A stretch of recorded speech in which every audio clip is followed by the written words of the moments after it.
krisis akhlak. Kita sangat membutuhkan akhlak Nabi Muhammad sallallahu alaihi wasallam. Cuba kembali kepada sejarah dan sirah. 13 tahun, bahkan sebelumnya 40 tahun Rasulullah SAW lahir besar di kota Makkah. Habis sebelum jadi Nabi, mendapatkan gelar panggilan di tengah masyarakat Makkah, As-Sadiqul Amin, orang yang paling jujur dan amanah.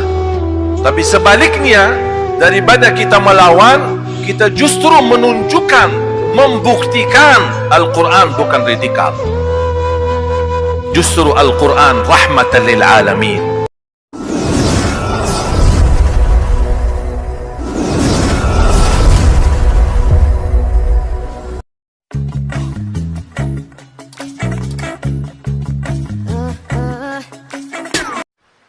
Katanya ketika ditahan sama polisi, tanya, mana mobil Syekh? Katanya jual. Uangnya mana? Saya sedekahin. Kenapa kok sedekahin? Begitu saya tahu ini mobil Syekh Ali Jabir, saya tak berani pakai uangnya. Masya Allah, maling tapi saleh. Saya minta sama Metro Jaya, Kapolda, saya minta dipertemukan. Saya ketemu. Tambah di sosial media, kita berdua. Ada mereka berempat. Saya berbicara sampaikan. Saya tidak mau membahas yang sudah terjadi. Tapi saya berpesan kepadamu, mohon jadikan ini pelajaran. Dan mudah-mudahan Allah berikan hidayah dan Allah ampunimu. Saya harap kamu bertaubatlah. Karena apa yang kamu lakukan ini justru tidak menambah rizki, tapi justru menambah azab dari Allah. Mungkin bisa selamat dari azab di dunia atau hukum di dunia, tapi tidak akan bisa selamat dari hukum Allah di akhirat. Sampai dia peluk saya dan nangis-nangis minta maaf. Saya bilang jangan minta maaf sama saya. Minta maaf sama yang di atas, sama Allah. Kalau saya tidak ada urusan, saya tidak ada tuduhan apa-apa, sama Allah. Kalau Allah sudah terima pemaafanmu, Allah terima permintaan maafmu, pasti diampuni. Berarti kamu harus usaha terus untuk meminta maaf sama Allah Subhanahu wa ta'ala. Dan saya dapat berita, alhamdulillah, beliau alhamdulillah sudah betul-betul taubat. Ya mudah-mudahan. Kita harus belajar meniru akhlak Nabi Muhammad sallallahu alaihi wasallam. Ada orang bertanya, iman Nabi Muhammad tak pernah marah? Nabi Muhammad tidak pernah balas dendam? Nabi Muhammad tidak pernah melawan? Nabi Muhammad marah. Tapi kalau urusan pribadinya, tak pernah marah. Apapun hal terkait urusan pribadi, dihina, dicaci maki, difitnah, dipanggil sahir, dipanggil tukang sihir, tukang ramal, tukang dukun, Rasul tidak pernah marah. Tapi kalau terkait hak Allah, hak Islam, hak Quran, Rasul paling marah. Wa kana sallallahu alaihi wasallam la yantasiru li nafsihi abada. Nabi Muhammad tidak pernah menguntungkan dirinya dalam kasus apapun. Kalau untuk urusan pribadi, justru dia mendepankan pemaaf dan mengikhlaskan. Sallallahu alaihi wasallam. Zaman ini, mohon maaf, krisis akhlak. Bukan krisis ekonomi, krisis akhlak. Kita sangat membutuhkan akhlak Nabi Muhammad sallallahu alaihi wasallam. Cuba kembali kepada sejarah dan sirah. 13 tahun, bahkan sebelumnya 40 tahun Rasulullah SAW lahir besar di kota Makkah. Habis sebelum jadi Nabi, mendapatkan gelar panggilan di tengah masyarakat Makkah, As-Sadiqul Amin, orang yang paling jujur dan amanah. Bahkan harta Quraisy, yang punya harta, dia tidak berani simpan di rumah. Dia bawa hartanya simpan di rumah Muhammad sallallahu alaihi wasallam. Kafir, kufar, mereka percaya Nabi Muhammad. Begitu turunnya wahyu di usia 40 tahun, Rasul menjadi Nabi dan membawa kalimah La ilaha illallah. Sebagian besar Quraisy tetap masih belum mau terima. Tetapi urusan harta masih mereka percaya Nabi Muhammad. Habis jadi Nabi, bahkan menjadi musuh bagi mereka. Tapi urusan harta mereka kenal 40 tahun Nabi Muhammad tidak pernah mengkhianati. Makanya mereka masih titipkan harta kepada Nabi Muhammad. Urusan Islam, mohon maaf kami tidak terima, belum terima. Urusan harta, kami masih percaya amanah, titipkan amanah. Makanya ketika Allah perintahkan Nabi Muhammad berhijrah, habis 13 tahun di Makkah, bisa dikatakan gagal berdakwah, belum sempurna di Makkah. Makanya Allah pindahkan berhijrah ke Madinah, karena penduduk Madinah sudah sedia dan siap untuk membela Islam dan membela Nabi Muhammad SAW. Makanya Allah memberitahu Nabi Muhammad tidak bisa dakwah lagi. Pun 13 tahun cahaya, tapi justru Madinah negara yang pertama negara Islam, bukan Makkah. Sampai 8 tahun lagi, berarti 21 tahun Makkah belum berhasil menjadi negara Islam. 8 tahun Rasulullah SAW di Madinah, baru tahun 8 kembali lagi ke Makkah, terjadi Fatah Makkah.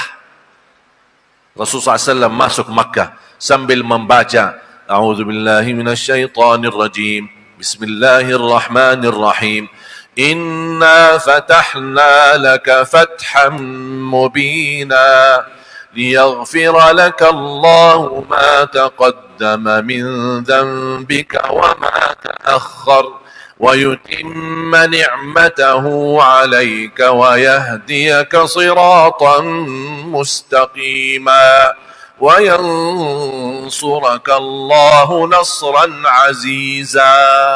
Pertolongan dan kemenangan dari Allah yang sangat luar biasa. Fatah Makkah. Rasulullah SAW naik. Sebelum naik di pintu Ka'bah, Rasul dengan tongkatnya ada 300 lebih pelihara dan batung yang ada di sekitar Ka'bah yang disembah oleh Quraisy. Sambil Rasul membawa tongkatnya dan tidak pernah menyentuh batung itu, hanya Rasul tunjuk. Wa qul ja'al haqq wa zahaqal batil Innal batila kana zahuqa. Sambil tunjukkan tongkatnya, langsung batu dan jadi pasir tanah. 300 lebih habis. Baru Rasulullah SAW naik. Semua Quraisy yang selama ini memusuhi 21 tahun perang Badar, perang Uhud, perang Ahzab, dan berbagai macam tantangan, Rasulullah SAW di atas pintu Ka'bah. Semuanya Quraisy kumpul, pimpinan Quraisy kumpul, dan semuanya tunduk. Menampak muka saja tidak berani, malu. Sambil Rasulullah bersabda, "Ma'ni fa'ilun bikum." Apa yang kalian kira akan apa yang saya lakukan? Apa yang akan saya lakukan? Kira-kira apa? Apa jawab mereka Quraisy? Akhun karim wa ibnu akhin karim. Kami kenal engkau Muhammad adalah saudara kami yang mulia, dari keturunan saudara kami yang mulia. Subhanallah, bahasanya kok sekarang jadi mulia.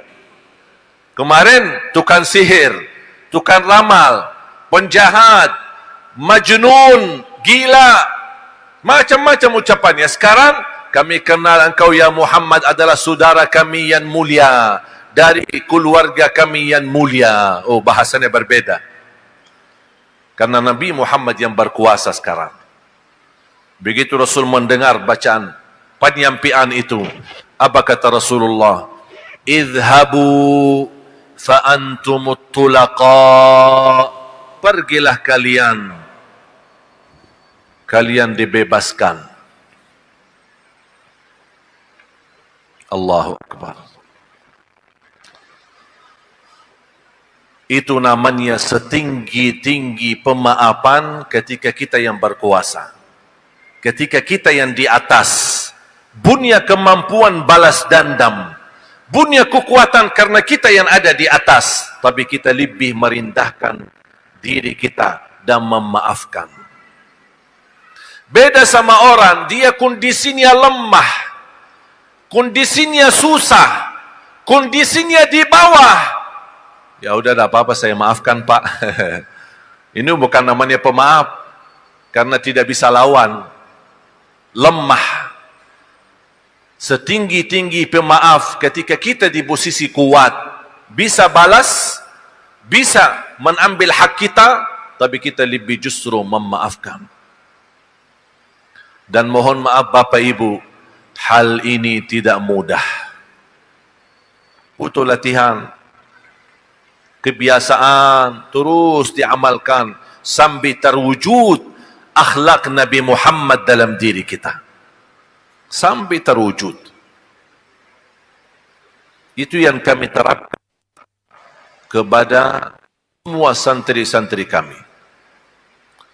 Lebih utama daripada penghafal Al-Quran, berakhlak-akhlakul Quran.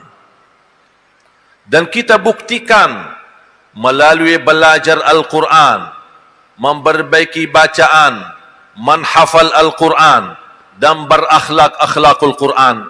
Dan mereka bukan pipitnya radikal. Yang ucapkan kata Al-Quran, penghafal Al-Quran adalah dia belum penghafal Quran. Kalau dia sudah hafal dan sudah akhlak-akhlakul Quran, tak mungkin bisa berkata seperti itu. Mungkin Al-Fatihah aja belum tentu bisa baca benar. Makanya apapun yang kita dengar seperti ini, masukin tangan telinga kanan, buang telinga kiri. Tak usah dipermasalahkan. Anggap ucapan ini dari orang yang tidak tahu. Sudah selesai. Tapi sebaliknya, daripada kita melawan, kita justru menunjukkan, membuktikan Al-Quran bukan radikal. Justru Al-Quran rahmatan lil alamin. Al-Quran adil, Al-Quran kemuliaan, Al-Quran keselamatan, Al-Quran petunjuk, Al-Quran kedamaian, Al-Quran kemakmuran, Al-Quran keberkahan, bahkan berlindungan dari segala keburukan.